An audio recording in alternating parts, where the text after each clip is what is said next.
Bonjour, je suis Rodolphe Morel, professeur d'anglais, formateur langue et TIS et webmestre du site des langues de l'Académie de Toulouse.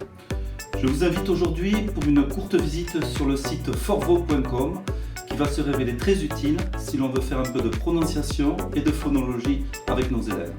Donc je vous laisse vous faire un compte sur forvo.com et je vous retrouve immédiatement en bas à droite de votre écran. A tout de suite.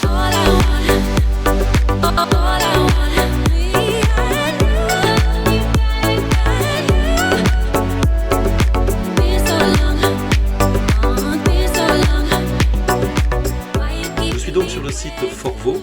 Vous pouvez voir ici en haut que je suis connecté.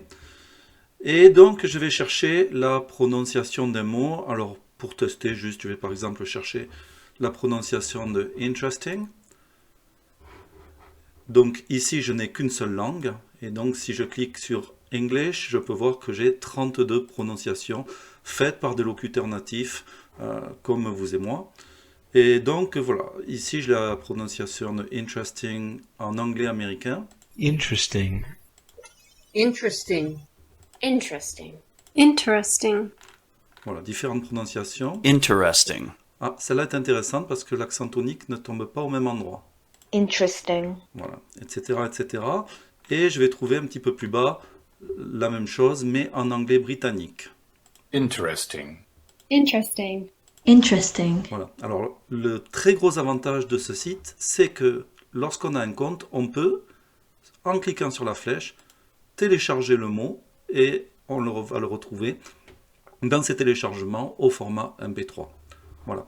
Alors, on va imaginer que je vais y travailler avec mes élèves sur la prononciation des mots qui commencent par HU, comme par exemple human. Voilà. Ce n'est pas un son évident à réaliser. Donc, je vais aller chercher quelques mots sur Forvo, humanity, humiliation, etc.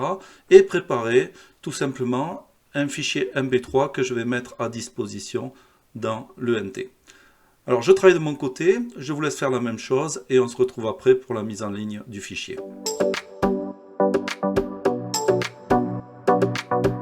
Donc, j'ai téléchargé 10 mots transparents qui commencent par HU et qui se prononcent HU. La première chose que je vais faire, c'est nettoyer les noms de fichiers. Voilà, F2 pour enlever tout ce qui est avant et ne garder que le mot. Voilà, je vous laisse faire et je le fais de mon côté. J'ai donc mes 10 mots qui sont correctement nommés.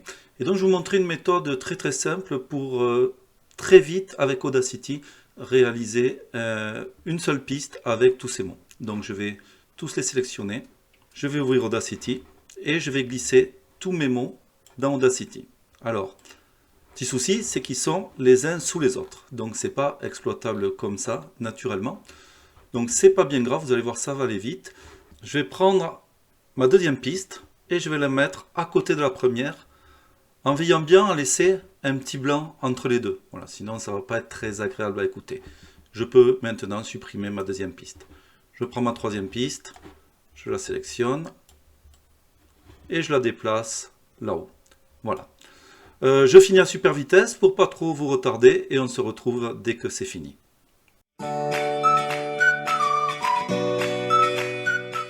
Voilà, il ne m'a pas fallu plus de 30 secondes pour tout faire. Mon fichier est prêt, je n'ai plus qu'à faire fichier, exporter, exporter en MP3 et le publier dans le cahier de texte ou dans une rubrique de l'ENT. En conclusion, j'ai donc réglé un problème, je ne suis pas locuteur natif, je veux donner un véritable modèle phonologique aux élèves. Donc grâce au site forvo.com et quelques petites manipulations avec Audacity, j'ai pu produire un fichier que je peux distribuer aux élèves. Je suis sur mon ENT, dans ma rubrique langue vivante et dans ma sous-rubrique anglais phonologie. Vous pouvez voir que j'ai déjà quelques articles.